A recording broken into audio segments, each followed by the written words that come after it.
Hello everyone, welcome to Pratibha tutorials. तो आज हम यह करने वाले हैं क्लास 12 की पॉलिटिकल साइंस की सेकंड बुक।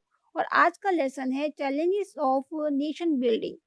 देखिए, इस लेसन में हम जानेंगे कि जब हमारा देश भारत आज़ाद हुआ था, तब उस समय इसके सामने क्या-क्या चैलेंजेस थे। एक राष्ट्र निर्माण किन डिफिकल्ट कंडीशंस में हुआ और किस प्रकार से हुआ, इसके बारे में हम बात करेंगे।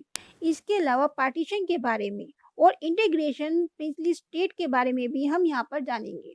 लेकिन यहाँ हम इस वीडियो में करेंगे कि एक नए राष्ट्र को बनाने में किस प्रकार के चैलेंजेस सामने आए।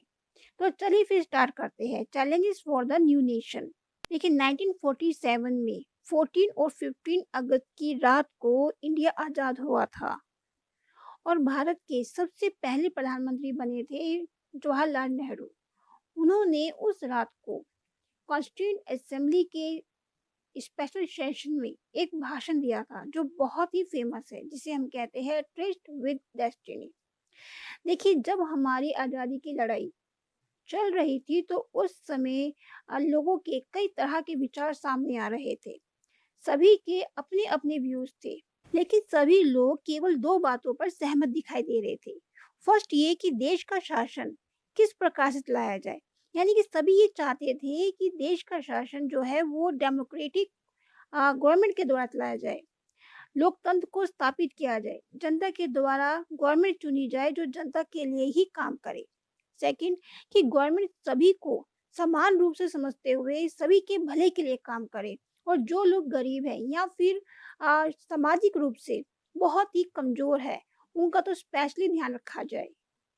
लेकिन 1947 में जब हमारा देश आज़ाद हुआ था, तब हमें इसके साथ साथ देश का पार्टीशन होने का दुख भी झेलना पड़ा था।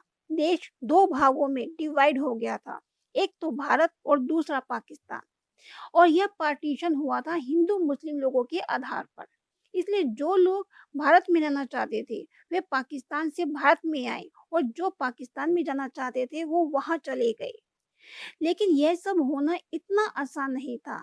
इन सब में कई लोग बेघर हो गए, हिंसाएं हुई, दंगे हुए, और लोगों के रोजगार छीन गए, कईयों को गरीबी का सामना करना पड़ा।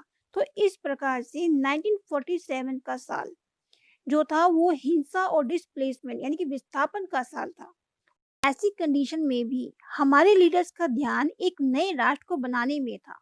उनके सामने 3 चैलेंजेस थे, जिसमें से फर्स्ट आता है कि सभी को एक साथ जोड़े रखना।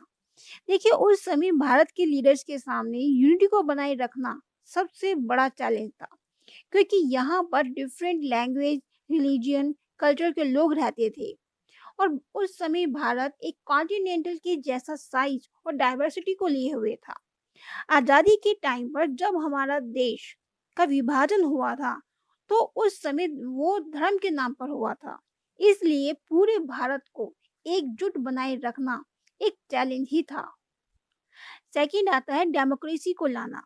देखिए, भारत के लीडर्स के सामने डेमोक्रेसी को लाना दूसरा चैलेंज था। हमारे देश के कॉन्स्टिट्यूशन में हर नागरिक को फंडामेंटल राइट्स दिए गए हैं, हर किसी को वोट देने का अधिकार दिया गया है, और हमारे देश में रिप्रेजेंटेटिव डेमोक्रेसी को अपनाया गया है, जो पार्लियामेंट्री फॉर्म ऑफ गवर्नमेंट पर बेस्ड है। मतलब यह है कि लोगों के द्वारा चुने गए रिप्रेजेंटेटिव के द्वारा गवर्नमेंट बनाई जाती है, वही देश की शासन व्यवस्था को चलाती है। और ऐसी स्थिति में पॉलिटिकल कंपटीशन होते हैं, तो इन सबको मैनेज करना एक चैलेंज था। थर्ड आता है कि समाज के सभी लोगों के भले के लिए काम करना। देखिए, हमारे कॉन्स्टिट्यूशन में सभी नागरिकों को फंडामेंटल राइट्स दिए गए हैं, और जिसमें इक्वालिटी का राइट भी एक है, और जिसके अकॉर्डिंग सभी के साथ समानता का व्यवहार अपनाने को कहा गया है। जो लोग सोशली यानी कि जो सामाजिक तौर पर कमजोर ग्रुप से संबंधित है, या फिर रिलीजियन, कल्चर, माइनॉरिटी को विशेष रूप से उनको सिक्योरिटी दी जाएगी, इस तरीके से व्यवस्था की गई है।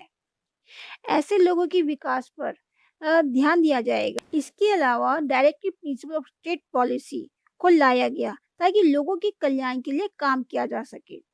तो इस प्रकार से आज़ादी के बाद हमारे लीडर्स के सामने नेशन बिल्डिंग एक सबसे पहला चैलेंज था और इसके साथ-साथ देश की एकता और सुरक्षा को बनाए रखना भी था। अब हम अगले वीडियो में जानेंगे पार्टीशन के बारे में।